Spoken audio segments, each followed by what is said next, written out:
Alors on continue avec Aurélien Vernant, qui est historien d'art et d'architecture, qui est responsable de collection au centre, au FRAC Centre. Ce FRAC est réputé pour la qualité de ses collections architecturales notamment, et auteur-enseignant, et qui là va nous parler, en prenant la figure du monolithe, tu vas nous parler de peut-être l'architecture psychique et voir ce que tu entends par là. Je vais essayer. Tu vas essayer. Parfait. Donc, bonjour à tous. Je vais essayer donc, moi aussi d'aborder la question du temps dans son rapport à l'espace, sans prendre trop de temps, à travers effectivement cette figure du monolithe, qu'il s'agit ici donc d'aborder comme un paradigme esthétique, pour prendre un mot un peu à la mode aujourd'hui. C'est donc s'autoriser le choix d'une forme de transversalité en questionnant l'art et l'architecture au travers d'autres champs culturels, qu'ils soient anthropologiques, cinématographiques ou philosophiques. C'est donc s'adonner le temps d'un instant aux joies du comparatisme et d'une forme de stimulation intellectuelle.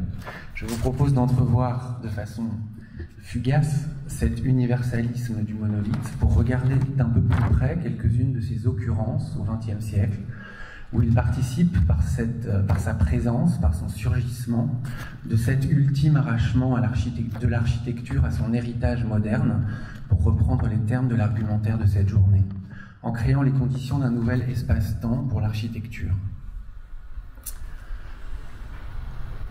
Le monolithe, littéralement une seule pierre, connaît une postérité exceptionnelle à travers l'histoire de l'art. Il appartient à l'inconscient collectif de l'humanité tout entière. Il vient signifier l'entrée dans la culture humaine. C'est cet objet inerte de la nature dont l'homme se saisit pour marquer son entrée dans la culture, dans la conscience, dans le rite, pour marquer sa singularité face au monde de la nature et inscrire ainsi le champ d'une altérité pour se constituer homme. Le point d'origine. Il est toujours marqué du sceau de cette double nature, à la fois tellurique et mentale. C'est un objet muet, il se rend disponible à tout discours, il s'offre à toute forme de projection. Il est le lieu, l'occasion d'un questionnement, le support de la question métaphysique. Parce qu'il nous précède et qu'il est impénétrable, il recèle le mystère de l'origine. Parce qu'il est immuable et qu'il nous survivra, il se donne pour nous comme le miroir inversé de notre finitude. Il conserve la mémoire de notre passage. Parce qu'il se suffit à lui-même, il pose la question de la fondation. C'est en ce sens qu'il fait figure d'oxymore, une obscure clarté de la nature humaine. Il est le lieu où viennent se condenser l'hermétisme et l'ouverture sur la transcendance. Donc le monolithe, c'est d'abord pour les artistes, pour les architectes, pour ceux qui s'en saisissent, une figure du temps, une célébration du temps. Ici, quelques images de l'alignement du XXIe siècle, réalisé par l'artiste Aurélie Nemours, à côté du FRAC Bretagne. Et donc ici, l'abstraction géométrique de l'artiste s'ouvre à cette échelle sculpturale monumentale à travers 72 colonnes de granit qui font écho à d'autres alignements vieux de 5000 ans comme ceux de Karnak. Célébration du sacré. Le silence et l'austérité de la pierre ouvrent ici sur la transcendance. Donc innombrables sont les projets d'églises, de lieux liturgiques, de lieux sacrés qui misent sur ce silence de la pierre. Francis Pons, dans son parti pris des choses, écrit « Les rochers se sont tus, eux dont la durée est éternelle, dans la stupeur et la résignation ». Donc vous avez ici quelques images d'un chef-d'œuvre brutaliste d'un architecte viennois qui s'appelle Fritz Wotruba. C'est une église construite à la fin des années 60 qui mise justement sur cet empilement, cet enchevêtrement de gigantesques blocs de béton qui donne cette forme atemporelle qui s'unifie dans une forme de chaos. Évidemment, le monolithe, c'est aussi la célébration des morts, donc des pyramides jusqu'à un projet plus récent pour Berlin, conçu par Peter Eisenman, inauguré en 2005, donc un champ de mégalithes un quadrillage de près de 2800 blocs de béton qui ici ont la particularité d'être générés par la grille des constructivistes d'Eisenman. Je ne rentre pas dans le projet. Moins connu des formes de cénotaphes, donc célébration de l'histoire, des tragédies, ces fameux, qui sont devenus en fait fameux à travers le regard du photographe Jan Kempenaers, qui est un jeune photographe belge qui a parcouru l'ex-Yougoslavie pour photographier ces monuments édifiés par Tito dans l'après-guerre pour commémorer des batailles, des tragédies de l'histoire yougoslave, donc dans un rapport à la constitution de l'identité nationale yougoslave. Aujourd'hui pour la plupart détruits, mais donc il en reste une trentaine. D'ailleurs, c'est intéressant de voir qu'après l'effondrement de la Yougoslavie, en fait, le contenu idéologique, la charge historique de ces bâtiments s'est perdu souvent.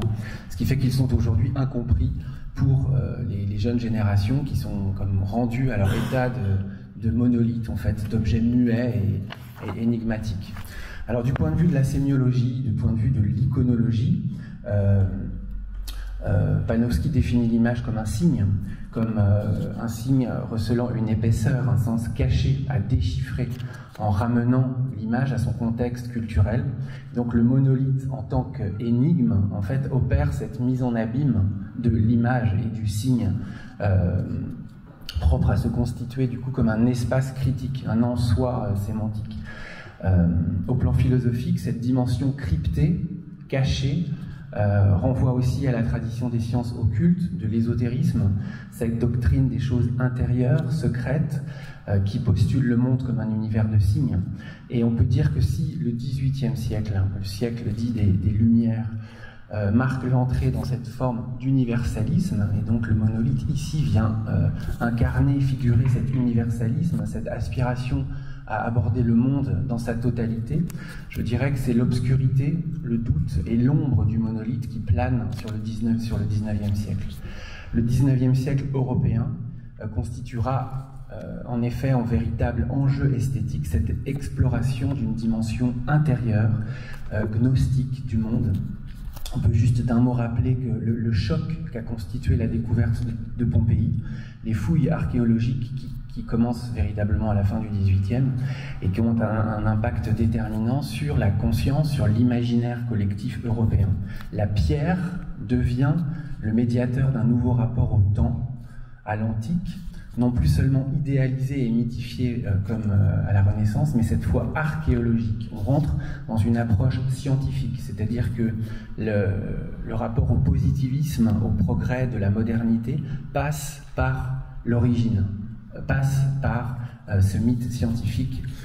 Voilà. Et donc ce que Champollion va réussir à décrypter au niveau scientifique, en perçant le mystère des hiéroglyphes, évidemment, c'est le poète qui s'y attelle au niveau esthétique.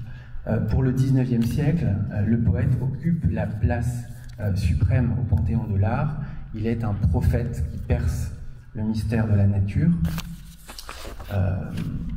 Donc Victor Hugo, en fait, mettra en scène la figure du poète inspiré, puisant son inspiration dans l'ombre des monolithes et des dolmens de Bretagne ou des îles anglo-normandes. Le poète donc fait figure de cryptographe. Et juste ici, c'est un portrait d'Edgar Poe, parce que vous avez un très célèbre sonnet de Mallarmé qui décrit le tombeau d'Edgar Poe comme un calme bloc ici-bas, chu d'un désastre obscur. Donc cette image d'obscurité, cette image de l'intériorité figurée par le monolithe, elle pourrait aboutir en fait au symbolisme allemand et clore en quelque sorte le XIXe siècle avec peut-être cette image, ou plus exactement cette série d'images, puisque Arnold Böcklin, qui est donc l'auteur de cette île des morts, cette île nécropole, ce point ultime du monde, c'est à la fois ce point de fermeture qui ouvre au royaume des défunts, c'est la bouche des enfers. Donc c'est un chef-d'œuvre en fait qui tient, je pense, à cette minéralité inerte qui nous saisit et qui, la question de l'île, de l'insularité, donc redouble en fait la dimension autarcique du monolithe, coupé du monde, renfermé sur lui-même.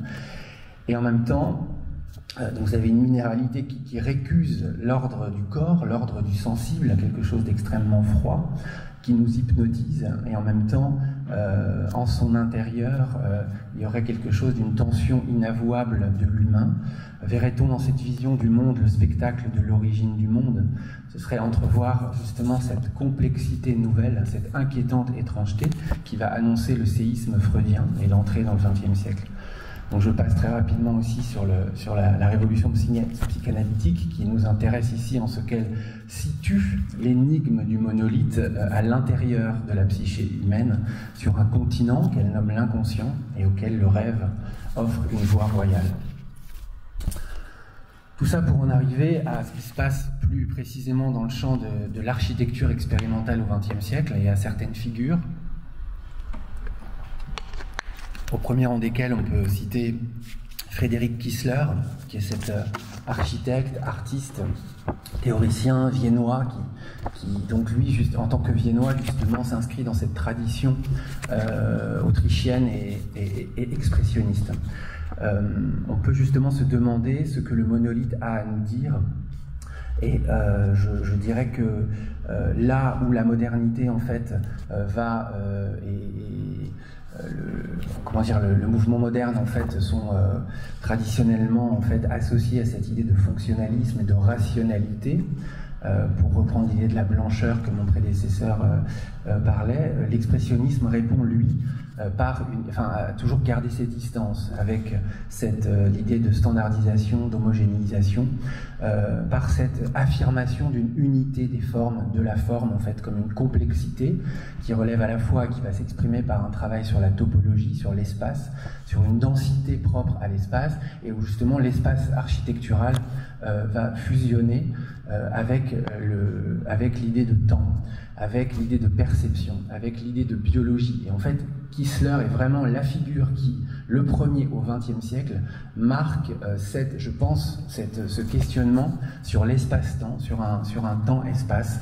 Il édite à la fin des années 40 son manifeste du coréalisme, qui serait en fait cette tentative de fusionner espace et temps. Sa culture de l'architecture, en fait, il la forge au contact des avant-gardes européennes, et en particulier du mouvement de Stil. C'est un des premiers en fait à travailler à des aménagements d'espaces éphémères, précaires, pour le théâtre, pour des expositions, où justement il travaille en fait à créer une indissociation de l'espace et du temps par la perception qu'ont les visiteurs de l'espace. Ce qui est intéressant aussi, alors là les images que je vous présente sont en fait des visuels de son projet sans doute le plus célèbre, qui donc établit l'idée de continuum, de cette continuité totale, où vous avez donc justement le monolithe, le mégalithe, qui vient dire cette densité à laquelle il aspire, tout en, et c'est là sans doute l'aspect intéressant pour le XXe siècle, tout en relativisant l'autonomie du monolithe par des ouvertures. Il parle de sculpture environnementale, on s'ouvre au paysage, on s'ouvre à une forme d'extériorité. On a compris que l'intériorité, elle n'avait pas besoin d'être figurée avec tout ce qui s'est passé avant, et donc il y a cette ouverture de l'unité formelle au paysage, à l'extériorité, je le disais, à l'extérieur, le monolithe, en fait, devient ici un espace contaminé par ses propres implications contextuelles. C'est une citation de James Wines. Donc, la postérité, en fait, des recherches de Kissler, elle est considérable au XXe siècle, surtout dans l'après-guerre, surtout donc dans un moment où le traumatisme de la guerre vient relativiser les préceptes modernistes fonctionnalistes, et cette recherche positiviste associée au territoire. Donc dans cette zone de crise du rapport à l'histoire de l'après-guerre s'opère ce retour du monolithe, et Kissler devient le héros d'une génération de sculpteurs, d'artistes, de jeunes collectifs aussi, d'architectes. Donc en France, vous avez André Bloch, qui est vraiment le catalyseur de cette scène expérimentale, qui veut offrir réfléchir et réemmener l'idée de synthèse des arts autrement, et qui lui aussi synthétise cette dimension organique, cette dimension biologique, cette dimension géométrique, cette dimension perceptuelle, cette dimension symbolique et spirituelle aussi, dans ces grands agencements en fait qu'il sculpte dans son jardin à Meudon. C'est ce qu'il nomme des sculptures habitacles. Qui lui aussi, André Bloch, appartient à une tradition liée à De Stijl, et donc à cette recherche sur l'unité de la forme, mais encore une fois qui s'ouvre ici à autre chose. Alors l'autre tradition inspirée de Kissler, c'est des formes plus radicales, plus conceptuelles. Ici, François Dallegret et Rainer Banham pour un projet de bulle environnementale, mais vous avez toute une approche beaucoup plus radicale et conceptuelle de cette dimension du monolithe, exprimé en Autriche, pour rester dans ce terrain viennois, où des jeunes collectifs qui s'inspirent d'Ansolein, dont on va reparler immédiatement, comme Hausrucker Co, Walter Pichler, Coop Himmelblau, qui réalisent en fait et qui à l'échelle du corps en fait cette dimension critique en fait du monolithe, puisque les images que je vous montre ici, elles travaillent sur une ambivalence, sur à la fois cette idée d'oxymore entre l'idée d'une libération sensitive, hein, on est dans un contexte des années 60 fasciné par la conquête spatiale, etc. Donc le casque ici du cosmonaute figure cette idée de libération sensitive, perceptuelle, et en même temps vient rejouer cette inquiétude fondamentale, cette idée d'aliénation, d'enfermement. Donc cette dimension critique, elle doit beaucoup à la figure d'Ansolein. Donc Ansolein, je regarde le temps, je pense que ça va. Hein? Un quart d'heure, parfait. Donc Ansolein, c'est un architecte autrichien qui est mort l'année dernière, qui est né dans les années 20, qui a étudié l'architecture à Vienne, à l'université technologique de Vienne, et qui est une des figures de l'architecture expérimentale dans l'après-guerre par la rupture qu'il marque du point de vue de la culture fonctionnaliste, et notamment par le voyage au Mexique qu'il réalise en 1957. Il part dans l'Arizona pendant un an, après son diplôme d'architecte acquis à Vienne, et il visite également le Mexique, les sites de l'architecture préhispanique en fait. Et ce qui est intéressant, c'est le choc qui s'opère en lui, et qui va se traduire justement par des formes monolithiques, par des dessins de mégalithes. Juste dire qu'on est dans un contexte, ça c'est une image de Kubrick, évidemment, du monolithe de 2001, l'Odyssée de l'espace, qui n'a rien à faire là, mais et Olein arrive dans un contexte où effectivement il voit en 1957 le travail de Matthias Goeritz, qui est la grande figure aussi qui est aussi d'origine allemande, et qui arrive au Mexique en 1953, et qui va fonder et rédiger un des premiers manifestes post-fonctionnalistes, pourrait-on dire, donc le manifeste de l'architecture émotionnelle, qui resitue lui aussi l'architecture dans son rapport au rite, dans son rapport à la spiritualité, dans l'idée d'une fondation, et qui travaille Goeritz sur la figure du monolithe, qu'il inscrit comme ça là au cœur de son musée expérimental en 1953, et puis évidemment avec Barragan pour les tours de la cité satellite. Donc ça, ce sont des grandes figures là aussi qui font ressurgir cette instance du monolithe pour refonder un autre rapport à l'espace et à l'architecture. Et Olein, il est intéressant parce qu'il il se met à dessiner ces formes inspirées, je le disais, de la culture et des constructions préhispaniques, aztèques, donc dans cette forme de primitivisme, mais qu'il va publier à Vienne à son retour, c'est-à-dire qu'il en fait des manifestes. Là, c'est intéressant aussi de voir que c'est pas l'artiste dans son atelier, c'est l'architecte, c'est celui qui a une prétention à construire, à théoriser un autre rapport à l'espace par ces séries de dessins, de collages, ces séries donc de mégalithes qui, je le disais, resituent l'architecture dans un rapport primordial au rite, historiquement, et qui emmène aussi, qui joue sur des formes de collage, de métonymie pour inscrire ces mégalithes dans des environnements contemporains, dans des villes contemporaines, et là aussi qui mise sur le pouvoir de l'image, le pouvoir du signe, pour resémantiser précisément le tissu mental et l'horizon en fait épistémologique de l'architecture.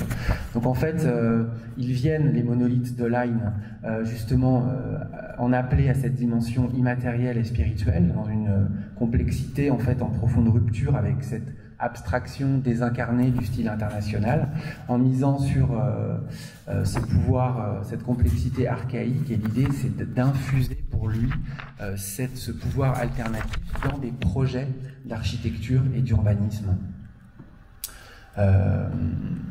Voilà, après avec une charge conceptuelle assez poussée, puisque l'idée du ready-made, en fait, bon là c'est un monument à la mémoire des déportés de la Seconde Guerre mondiale. Ici, un échangeur urbain qui hypertrophie comme ça à l'échelle d'un monument dont il ferait une arme, ou ce célèbre collage en fait du porte-avions en fait nucléaire de l'armée américaine, dont il fait un projet de ville. Tout ça pour en arriver à son ami Walter Pichler, en fait, avec qui il fonde, donc ils font une exposition manifeste en 1963 qui s'appelle Architecture, avec la célèbre phrase de Olaine, tout est architecture, où là vous avez le projet de la ville compacte, où justement Pichler travaille lui aussi sur ce primitivisme de l'architecture, mais qu'il combine avec cette dimension atmosphérique, technologique, en fait, en insérant en fait le principe d'une ville très dense, méga structurale, avec ces petites unités d'habitation là que vous voyez, qui sont réparties autour de mâts, en fait, qui sont délocalisées dans l'espace, parce que on est dans un contexte de futurologie, de la conquête spatiale, et je m'arrête pas là-dessus, mais autour de Michel Ragon, vous avez partout en Europe des photographes, des architectes qui créent des scénarios de vie pour le futur dans l'espace, dans une ambiguïté entre l'utopie, la science-fiction, et Pichler justement projette cette force, cette puissance primitive par le dessin, par cette maquette qui donne à voir ce collage, cette concrétion en fait de futur et de passé, qui est un des grands outils de la science-fiction. Là, quelques dessins rapidement de Moebius, où on retrouve en permanence cette idée donc d'une projection vers le futur qui procède d'un questionnement sur l'origine. Donc vous avez ce va-et-vient, cette condensation en permanence, donc qui fait voilà, écho à ce que je disais tout à l'heure sur cet oxymore. Et une autre figure en France de ce travail sur le monolithe, sur la critique fondamentale de la culture architecturale de son temps, et qui propose des modèles, un modèle absolument radical d'expérience liée au temps, et avec une méditation en plus sur l'histoire, c'est évidemment le travail de Claude Parent, donc un architecte aussi, une figure de cette scène expérimentale internationale de la deuxième moitié du XXe siècle, qui est connu pour avoir théorisé la fonction oblique. La fonction oblique, c'est à la fois très simple et en même temps ça ouvre sur une complexité immense, puisqu'il s'agit simplement de renoncer à la géométrie euclidienne, à l'horizontalité du plan, et à faire basculer les villes, les architectures, les hommes sur des pans obliques. Chez Parent, donc, il s'agit donc en profonde rupture avec le plan moderne. C'est un nouveau rapport à la perspective, à la perception, où l'oblique, en fait, condense, absorbe l'espace-temps, en fait, les différents plans. Mais ce qui est intéressant avec lui aussi, c'est le rapport à une tradition brutaliste, c'est-à-dire que paradoxalement, il s'agit avec le monolithe, si vous voulez, de créer une discontinuité avec le contexte rationnel. Il s'agit d'affirmer une spatialité étrangère au plan. Il s'agit de revendiquer une forme de liberté, de libération totale.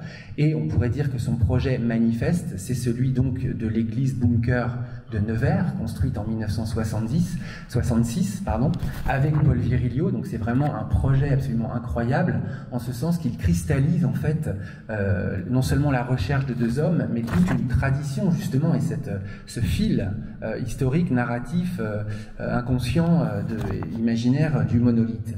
Donc c'est une église en fait qui est constituée de ces deux blocs suspendus qui sont en fait un monolithe fracturé par une faille de lumière absolument spectaculaire. Et donc en fait, donc ces deux lourdes masses en porte-à-faux, on s'en rend un petit peu mieux compte sur un certain nombre de dessins. C'est une église qui est destinée à Bernadette Soubirous. Donc c'est la transcription architecturale, si vous voulez, de la grotte, de la crypte de Lourdes, où Bernadette avait eu ses apparitions. Donc on est encore une fois dans cette traduction d'une crypte, d'une fermeture absolue qui ouvre sur des visions. Juste d'un mot, dire que alors peut-être dire plutôt un mot sur Virilio. Vous savez, donc Paul Virilio, qui est justement ce théoricien de la vitesse, de l'accélération pour le coup, et toujours aux prises avec l'idée d'une fin du monde, d'une apocalypse. Il est fasciné par le patrimoine industriel militaire, et entre 1953 et 1975, Virilio parcourt le mur de l'Atlantique entre la Norvège et le Portugal, et il documente, il photographie ce patrimoine inerte, abandonné, auquel il va redonner du sens par des théories qui sont des hypothèses de travail qui à la fois poétisent la ruine et leur donnent et les remettent dans ce tissu social et épistémologique. Ils ont aussi travaillé un projet de mémorial pour Yves Klein. Yves Klein, avec qui Claude Parent avait travaillé justement des projets sur l'immatériel. Donc cette architecture brutaliste, elle est totalement, elle marche ensemble avec cette question de la fermeture. Et donc la crypte du mémorial d'Yves Klein de Claude Parent, c'était justement une crypte enfouie sous terre, avec une série de monochromes qui devaient donc ouvrir sur l'immatérialité. Cette image de Raymond Abraham, encore un Autrichien, encore un architecte, c'est un mémorial à l'aviation. On a vu tout à l'heure des images de l'aviation. C'est encore une production critique de cette tradition expressionniste viennoise. Raymond Abraham, qui a travaillé avec Pichler, avec Hollein, que j'évoquais tout à l'heure, et qui en 1979 dessine ce monument à la gloire de l'aviation, sous la forme d'un avion qui perfore un mur comme une flèche pointant vers le ciel. Et donc vous avez ce mégalithe qui souligne la fulgurance du mouvement qui le traverse, qui en même temps vient contraindre, réifier ce mouvement même. Et donc la puissance de ce dessin fait écho pour moi justement au travail de Sainte-Bernadette du Banlay, de Virilio et Parent, sur une forme d'apocalypse, sur une forme de choc, de l'enfouissement de l'archaïque et de cette lumière de l'au-delà. Et puis pour terminer, je trouvais intéressant de faire quelque chose de finir sur une note un petit peu plus légère, peut-être d'ouvrir aussi d'autres questionnements, simplement parce que c'est un site que j'ai visité l'année dernière dans la Roure, c'est Hampshire Park, donc je ne sais pas si vous connaissez ces projets absolument fascinants. C'est vraiment le laboratoire européen de la reconversion du patrimoine industriel sous des formes culturelles, sous des formes sociales assez impressionnantes, parce que ce sont des kilomètres et des kilomètres de ruines industrielles. Vous avez à la fois justement qui cohabitent ces plateaux sidérurgiques et ces gigantesques sculptures d'acier, et tout un patrimoine d'anciens fours, d'anciennes fondations en béton, que vous traversez, que vous visitez, et ça vous permet de passer. Enfin, moi, je suis passé effectivement des bêcheurs à une approche complètement contemplative de cette architecture d'acier, à des formes beaucoup plus primitives. Et vous avez à la fin du parcours dans l'Hampshire Park, j'étais pas du tout préparé à ça, mais de voir, je trouvais ça très fort, très poétique, de voir des gens en train d'escalader en fait. Donc il y a un rapport là, je trouve, à l'idée d'atmosphère aussi, à l'idée d'une déprise par le corps métaphore d'une déprise gravitationnelle qui vient tout d'un coup étreindre ces immenses mégalithes et qui vient du coup les emmener vers d'autres fonctionnalités possibles. Donc vous avez une très belle métaphore du patrimoine en fait en train de se faire. L'idée d'un ralentissement aussi par le corps, et on sait très bien que la figure de l'alpiniste c'est quelqu'un qui est dans une hyper présence au monde. Donc j'ai trouvé qu'il y avait un va-et-vient entre le corps et ce patrimoine qui dit quelque chose de notre époque. Et voilà, ce que ces photos ne montrent pas, c'est qu'après ça, vous avez des familles qui viennent cuisiner, qui viennent manger, qui viennent cuire, qui font des barbecues. Donc il y a vraiment l'idée de quelque chose très, très sociologiquement intéressant du point de vue des nouveaux usages de ces formes monolithiques. Je vous remercie.